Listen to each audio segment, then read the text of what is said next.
Aku memberimu hadiah yang tak semua orang bisa terima. Peri itu menjentikan jari. Tiba-tiba, Lina berdiri di tengah taman yang penuh bunga. Bukan taman rumahnya, tapi taman di dalam hatinya. Di sekelilingnya tumbuh ribuan bunga dengan cahaya bening. Setiap bunga memancarkan kejujuran, harapan, dan cinta. Selamat datang di channel Rumah Dongeng, channel yang berisi dongeng anak. Di ujung kota yang jalannya berkelok dan rumahnya tua-tua seperti cerita lama, tinggallah seorang gadis kecil bernama Lina. Ia tak punya banyak, hanya sebuah rumah mungil beratap lumut, sepasang sandal yang mulai miring tumitnya, dan keranjang anyaman lusuh peninggalan ibunya. Tapi Lina punya sesuatu yang tak dimiliki siapapun. Sebuah hati yang bening, jernih seperti kaca, dan mudah bergetar oleh kebaikan sekecil apapun. Setiap pagi, Lina akan bangun sebelum matahari menyapu atap kota. Ia akan menyiram bunga mawar dan melati di taman sempit belakang rumah. Tangan kecilnya telaten memetik bunga-bunga terbaik, yang kelopaknya belum disentuh angin malam dan wanginya masih menyimpan embun. Ia akan meletakkannya satu persatu ke dalam keranjang. Kadang hanya 8 tangkai, kadang 12. Setelahnya, ia mencium kening neneknya yang sudah tak kuat berjalan, lalu berangkat menyusuri ganggang kota untuk menjajakan bunga. Selamat pagi, Nona. Mawar hari ini segar, tapi melatinya sedikit layu karena semalam hujan, katanya jujur pada seorang ibu di jendela. Pagi, paman tukang roti. Kalau suka yang wangi, coba bunga ini, tapi jangan simpan terlalu lama ya, kelopaknya rapuh. Banyak orang menyukai Lina. Bukan hanya karena bunganya harum, tapi karena Lina selalu berkata apa adanya. Walaupun itu kadang membuat pembelinya berpikir 2 kali. Suatu hari, seorang pria kaya bertanya padanya, "Kenapa kau bilang bungamu sedikit layu? Kau bisa saja bilang semuanya segar." Lina hanya tersenyum. "Karena aku tidak ingin membuat bunga ini sedih." Ia sudah berusaha mekar dengan jujur. "Aku juga ingin seperti itu." Pria itu tertawa kecil, tapi tak membeli apa-apa. "Tak apa," pikir Lina. Di rumah, nenek selalu berkata, "Hati seperti milikmu, Nak, hati kaca yang jernih. Memang mudah pecah, tapi bila kau jaga, ia akan memantulkan cahaya dari hal-hal kecil yang dunia anggap sepele." Hari itu langit berwarna biru susu.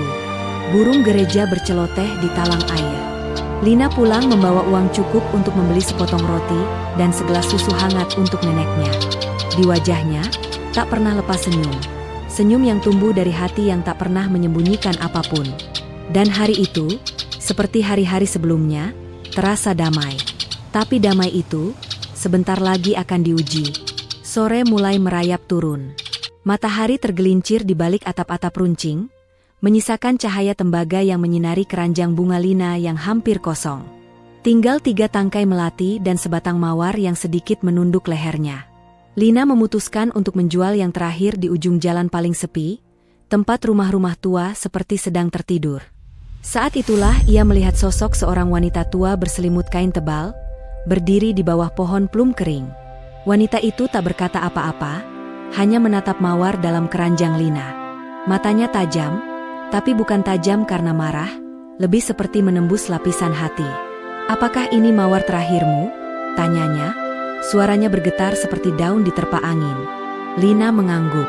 "Iya, tapi, maaf, kelopaknya sudah mulai melembek. Ia sedikit lelah hari ini." Wanita itu diam lama. Bibirnya bergerak seolah hendak berkata sesuatu, namun yang keluar hanya gumaman pendek.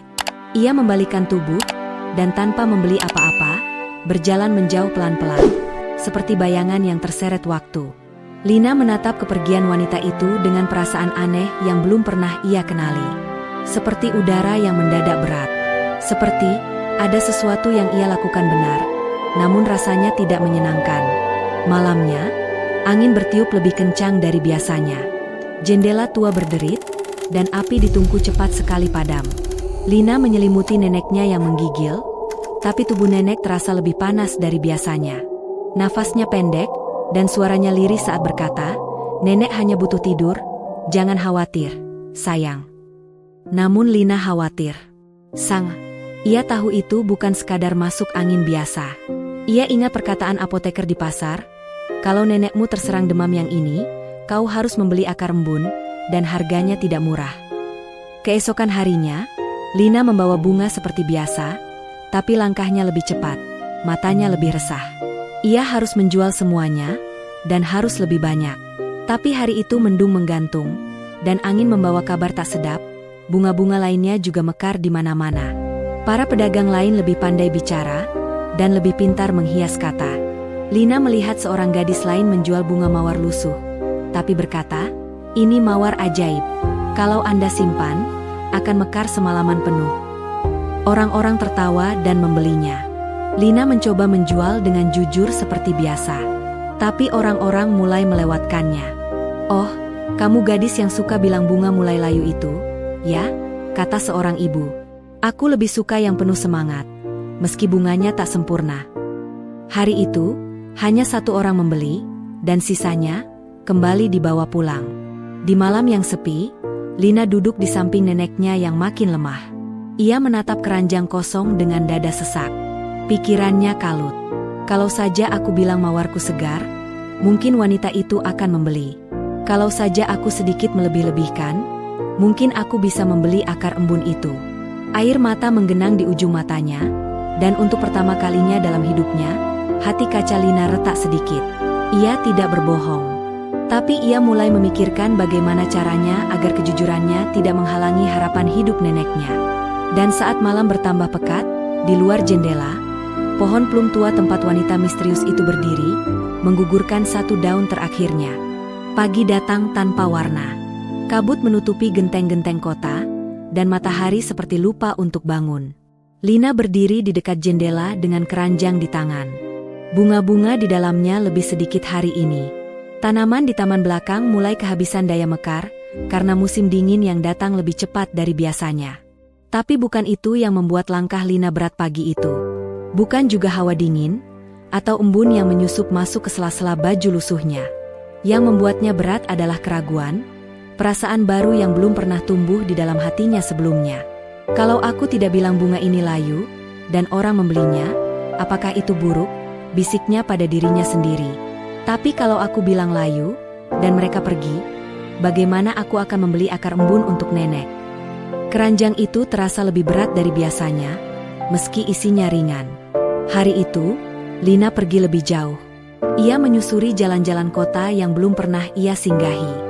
Tempat di mana toko-toko lebih tinggi, dan orang-orang lebih sibuk. Ia mencoba menjajakan bunga di depan toko pakaian, di dekat taman tua, bahkan di depan gereja besar dengan lonceng keemasan. Tapi tak ada yang berhenti. Beberapa orang tersenyum, lalu berlalu. Beberapa menoleh, tapi lebih tertarik pada aroma roti dari toko sebelah. Di salah satu sudut kota, seorang pria tua berkata, "Ah, kalau mau menjual bunga, jangan terlalu jujur. Nak, orang ingin dibohongi agar merasa bahagia." Lina mengangguk sopan, tapi matanya berkaca. Menjelang siang, hujan tipis mulai turun. Kabut makin tebal, dan jalanan menjadi sepi. Lina duduk di bawah tenda tua pasar malam yang belum buka. Tiba-tiba, seorang pria bertopi tinggi mendekatinya. Ia mengenakan mantel panjang dan sepatu mengilap. Di tangannya, ada tongkat berukir kepala rubah. "Kau penjual bunga yang sering berkata jujur, bukan?" tanyanya sambil tersenyum. "Iya, Tuan," jawab Lina pelan. "Bagus. Aku butuh orang sepertimu di tokoku. Aku punya ratusan bunga di rumah kaca. Tugasmu hanya berdiri di depan toko dan berkata, 'Bunga ini yang paling segar di dunia.' Meski kadang, ya, sebenarnya sudah lewat masa mekar. Tapi tak masalah, bukan? Semua orang melakukannya. Nanti kau akan kubayar 2 koin per hari, cukup untuk membeli obat nenekmu." Lina terdiam. Kata-kata pria itu terdengar seperti tali penyelamat. 2 koin. Itu cukup untuk 2 akar embun, bahkan sedikit roti dan sup. Tapi, mengatakan sesuatu yang tidak benar, ia menatap tangannya yang kecil, yang biasa memegang bunga dengan hati-hati, seakan bunga itu bisa mendengar. Ia melihat keranjang tuanya, lalu membayangkan wajah neneknya yang pucat dan senyum lembutnya. Akhirnya, Lina menggeleng. "Maaf, Tuan, kalau saya berkata bunga itu segar padahal tidak. Saya tidak hanya membohongi pembeli. Saya juga membohongi bunga itu." Pria itu terdiam sejenak, lalu tertawa pendek. Kau ini aneh. Dunia tak akan peduli pada kata-katamu yang kecil itu. Ia pergi. Langkahnya memudar di antara gerimis, meninggalkan Lina sendiri, dalam hati yang semakin sunyi. Menjelang sore, Lina kembali ke rumah hanya dengan 2 bunga yang tersisa. Ia mendekap keranjangnya erat, seperti sedang memeluk harapan yang hampir habis. Di dalam rumah, nenek terbaring lebih lemah dari kemarin. Napasnya tipis, tapi senyumnya masih ada. Tak apa, sayang, tak semua bunga harus mekar sekaligus. Kadang, yang terlambat mekar justru yang paling harum. Lina mencium kening neneknya. Ia tidak tahu harus bagaimana. Tapi dalam diam, ia mulai berdoa pada siapa saja yang mau mendengar. Pada Tuhan, pada angin, pada bintang, bahkan pada pohon plum tua di ujung jalan. Berikan aku satu jalan, satu saja. Aku tidak tahu harus berbuat apa lagi. Dan saat malam turun perlahan, keranjang bunga Lina bergeser pelan dari tempatnya, dan sebuah kelopak melati jatuh di lantai. Tapi entah kenapa, kelopak itu mengeluarkan cahaya samar yang hanya bisa dilihat oleh mata yang jujur. Lina menatap kelopak melati yang menyala redup itu dengan mata terbelalak. Cahaya mungilnya hanya bertahan sebentar, lalu padam perlahan, seperti lilin yang tertiup nafas. Ia memungut kelopak itu dengan jari gemetar. Apa artinya ini? Tapi tak ada jawaban. Hanya diam, hanya suara detak waktu dan napas neneknya yang makin pelan. Pagi berikutnya, Lina tahu itu adalah harinya yang terakhir. Bunga di taman tak ada lagi yang bisa dipetik. Tak ada uang tersisa. Neneknya kini nyaris tak membuka mata. Dan satu-satunya bunga yang tersisa adalah mawar merah muda yang ia sisihkan semalam. Bunga yang lehernya mulai menunduk. Kelopaknya kehilangan sedikit warna, tapi masih menyimpan aroma lembut seperti bisikan kasih sayang. Ia meletakkan bunga itu dengan hati-hati ke dalam keranjang. Hanya satu bunga, satu harapan, satu kemungkinan. Dengan langkah gontai, Lina keluar rumah. Langit begitu pucat seperti tak ingin melihat bumi. Angin membawa dingin yang menusuk sampai ke tulang. Ia berjalan menyusuri jalan yang sama seperti hari ketika wanita tua misterius itu muncul. Dan benar saja, wanita itu berdiri di tempat yang sama. Kali ini ia tak berselimut. Gaunnya berwarna abu-abu tua, dan rambutnya seperti kabut pagi. Matanya tajam dan tak berubah. Ia memandang Lina tanpa tersenyum. "Masih ada bunga di keranjangmu, anak kecil?" tanyanya. Lina menunduk. "Hanya satu. Yang terakhir." Wanita itu mendekat perlahan, seperti kabut yang mendekap pohon. Ia menatap bunga itu lama. Sangat lama. Apakah bunga ini masih segar? Suaranya datar, hampir dingin. Atau sudah mulai layu, seperti jujurmu yang mungkin sudah melemah? Lina menggigit bibirnya. Angin berhenti. Dunia seperti menunggu jawabannya. Dalam hatinya, badai berkecamuk. Jika aku mengatakan ini masih segar, dia mungkin membeli. Aku bisa membeli obat. Jika aku jujur, dia mungkin akan pergi lagi. Dan aku tak akan bisa menolong nenek. Jantungnya berdetak keras. Hatinya, hati kaca itu, retaknya makin panjang. Lina menatap bunga di keranjang. Ia melihat warnanya yang mulai pudar, melihat pinggir kelopaknya yang melengkung. Ia mengingat semua bunga yang pernah ia rawat, dan semua kata jujur yang pernah ia ucapkan. Lalu ia mendongak, menatap mata wanita itu, dan dengan suara lirih namun tegas, ia berkata, "Bunganya sudah mulai layu, tapi baunya masih harum, dan itu bukan kebohongan." Wanita itu diam, dunia tetap membeku. Mata mereka bertemu dalam senyap yang panjang, hingga terdengar bunyi, seperti kaca yang retak, lalu menyatu kembali.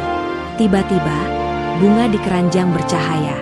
Tapi kali ini bukan kelopaknya, melainkan cahaya lembut yang mengalir dari hati Lina, menembus udara, dan menyelimuti bunga itu. Wanita itu menatapnya, dan perlahan, berubah. Gaunnya menjadi putih keperakan, rambutnya memanjang seperti benang perak, dan dari belakang punggungnya tumbuh sayap tipis seperti kaca beku. Wajahnya kini hangat, matanya bersinar. "Lina," ucapnya, dengan suara yang kini bening seperti air jernih, "kau telah menjaga hatimu, meski ia hampir pecah. Dan karena itu, Aku memberimu hadiah yang tak semua orang bisa terima. Peri itu menjentikan jari. Tiba-tiba, Lina berdiri di tengah taman yang penuh bunga. Bukan taman rumahnya, tapi taman di dalam hatinya. Di sekelilingnya tumbuh ribuan bunga dengan cahaya bening. Setiap bunga memancarkan kejujuran, harapan, dan cinta. Dan di antara bunga-bunga itu, muncul bayangan neneknya, berjalan ke arahnya, tubuhnya tegak, matanya jernih. Ia memeluk Lina hangat-hangat. "Aku tak tahu bagaimana caramu melakukannya, sayang," bisik sang nenek. "Tapi aku tahu, kejujuranmu yang menyelamatkan kita." Lina tak menjawab. Ia hanya menatap wajah neneknya yang kini berseri, kulitnya tak lagi pucat, dan senyumnya seperti matahari pagi yang baru saja bangkit. Air mata yang jatuh dari matanya bukan air mata kesedihan, tapi air mata lega yang mengalir dari hati yang akhirnya disembuhkan. Peri cahaya itu berdiri di tengah taman ajaib yang dipenuhi bunga-bunga mekar, masing-masing bersinar lembut seperti bintang kecil. Ia berkata dengan suara yang seperti nyanyian, "Kejujuranmu adalah benih.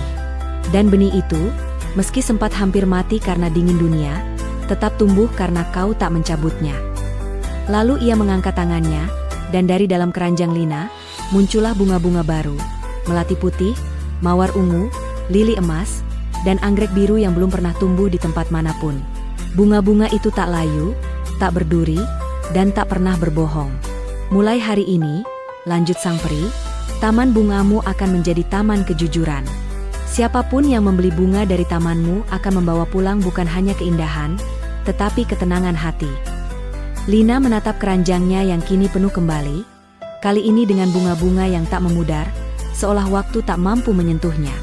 Keesokan harinya, kota bangun dalam keheranan.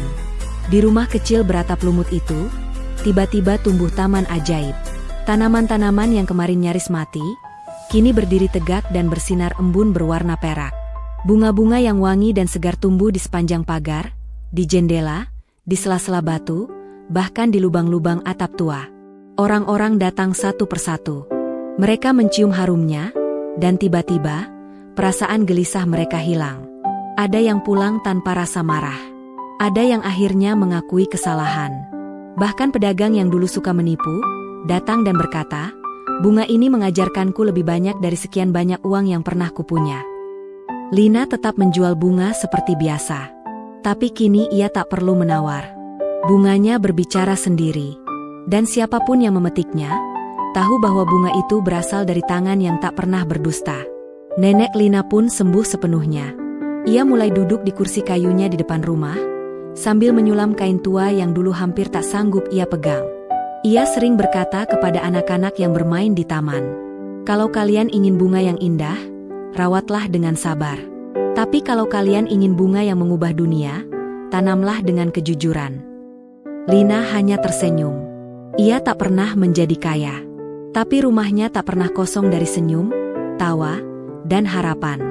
Dan hatinya, hati kaca yang pernah hampir pecah, kini bersinar lebih terang daripada permata. Dan sejak hari itu, Taman Lina disebut orang sebagai taman yang tidak pernah berbohong. Orang-orang datang dari desa-desa jauh, bukan hanya untuk membeli bunga, tapi untuk mencium harumnya, duduk di bangku kayu tua di bawah melati, dan mendengarkan kisah yang tumbuh dari keheningan. Seorang kakek yang dulunya pernah marah-marah karena bunga layu, kini datang setiap minggu membawa cucunya. Seorang gadis yang dulu suka berbohong kecil pada ibunya, kini membawa tangkai mawar putih dari Taman Lina setiap kali ia ingin meminta maaf. Taman itu tidak besar, tidak pula megah. Tapi bunga-bunganya tumbuh dari tanah yang menyimpan satu benih paling langka di dunia.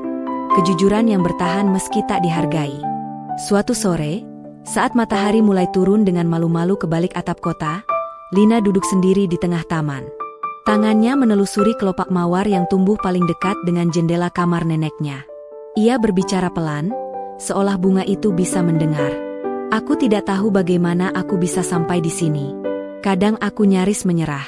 Tapi mungkin, hati yang jujur meski terlihat lemah, justru lebih kuat dari yang tampak." Di hadapannya, bunga itu bergoyang perlahan. Dan di ujung kelopaknya, cahaya kecil muncul, sama seperti kelopak melati yang dulu jatuh di lantai. Lina menatap cahaya itu, lalu memejamkan mata. Di dalam dirinya, Ia mendengar suara yang tak datang dari luar, melainkan dari dalam hatinya sendiri. Teruslah jujur, meski tak ada yang melihat. Karena kebaikan sejati tak butuh penonton. Beberapa tahun kemudian, kota kecil itu berubah. Rumah-rumah tua diperbaiki. Pasar kini lebih tertib. Orang-orang lebih sopan. Tidak semua sempurna, tentu saja. Tapi satu hal tetap sama. Taman Lina tetap mekar, dan kejujurannya tetap tumbuh di dalamnya. Lina tidak lagi anak kecil, tapi hatinya tetap seperti dulu. Hati kaca yang bening, rapuh, tapi tak pernah berhenti memantulkan cahaya. Dan saat malam datang, jika kau berjalan melewati gang kecil tempat rumah itu berada, kau mungkin akan melihat satu kelopak melati bersinar di bawah cahaya bulan. Jika kau cukup jujur, kau akan bisa melihatnya. Tapi jika tidak, ia akan tetap diam, menunggu. Karena di taman itu, hanya hati yang jujur yang bisa melihat keajaib. Terima kasih telah menonton channel Rumah Dongeng. Nantikan cerita-cerita dongeng berikutnya.